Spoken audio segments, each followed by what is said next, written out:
Hi everyone. Welcome back to Earl Grey. Now, if you're anything like me, you have been on Spotify nonstop listening to Tim Atlas's new album, Enchanté. And here to tell us all about it is Tim Atlas himself. Hi, Hello, thank you for having me. thank you for coming on Earl Grey and Enchanté, which in French means nice to meet you.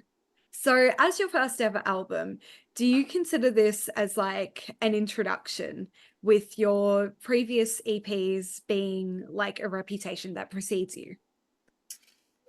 Yeah, I do consider this album sort of a reintroduction to my project just because I'm showing a bunch of different sort of aspects and sides of my artistry and also just like as a human being. So I think there's just like a lot more light shed on my interests and everything that I like to listen to. Yeah, it's really cool that you're sharing your music with the world. And following the idea of an introduction, is this like would you consider this to be your most personal work yet? And was it inspired by any feelings or experiences in your own life? Um, I think it is pretty personal. It was inspired by sort of a chapter in my life that I'm still kind of living. I moved from LA to New York and cross country road tripped all the way over here, and I feel like it changed a lot of how I approach songwriting and production, and I just feel like when I'm in a different environment, it really affects like how I approach like creativity and yeah. So I think it's a very personal project of mine. I talk about a lot of different parts of my life within that within this chapter. Yeah, I was just thinking about your road trip, and I keep on hearing the phrase like thrown around. It's not about the destination, it's about the journey to get there. So, how is yeah, how has this chapter in your life changed you?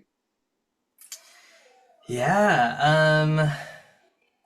How has it changed me? I mean, that's a great question. I think a lot of who I am and how I operate has stayed the same as far as like my passions and the things that interest me.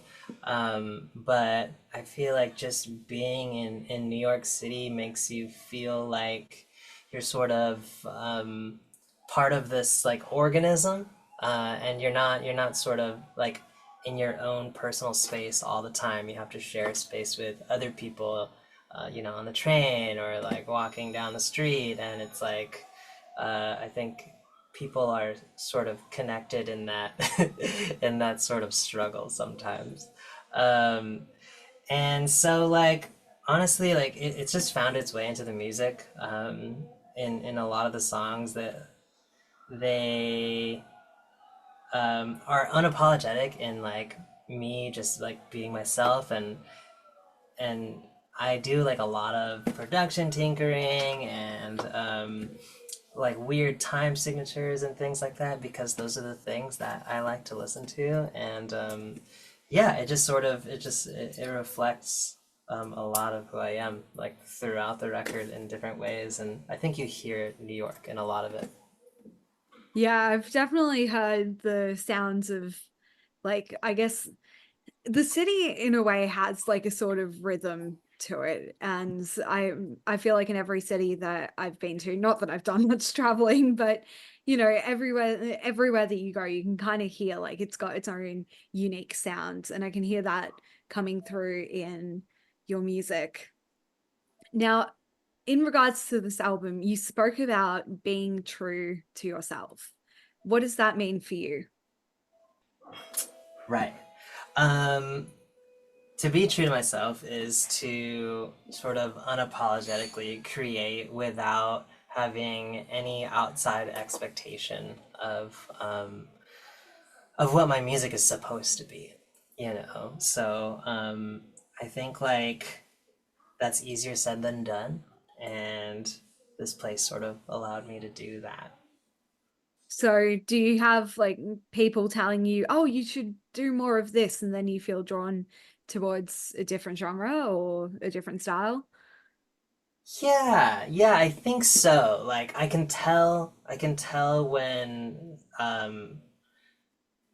you know, people around me will gravitate more towards like this genre or this style of songwriting, and I decided to keep this process just like a little more sacred. I was letting so many different opinions like get into my head in the early stages of this record.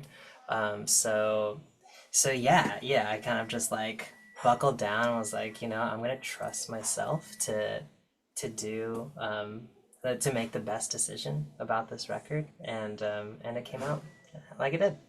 Yeah, and I think you have made a lot of great decisions on this record, and you've got honestly so many different songs and they all offer like they all share like a new aspect of who you are with us. But do you have a favorite song on Enchanté? Ooh, good question. Oh my God. Do I have a favorite song? I'm just like going through all of them in my head right now. I feel like there's so many parts of this record that represent like sort of a moment in time, so it's hard to pick and choose. Um, and there's like a lot of recency bias for me too. So, um, if I had to choose a song, it'd probably be like Sushi in Wyoming. I feel like that's like one of my favorites. It sort of encapsulates everything we just talked about. Yeah, it's a really good song, and honestly, the whole album is fantastic. So, Thank where can we go to find out more about you and listen to Enchanté?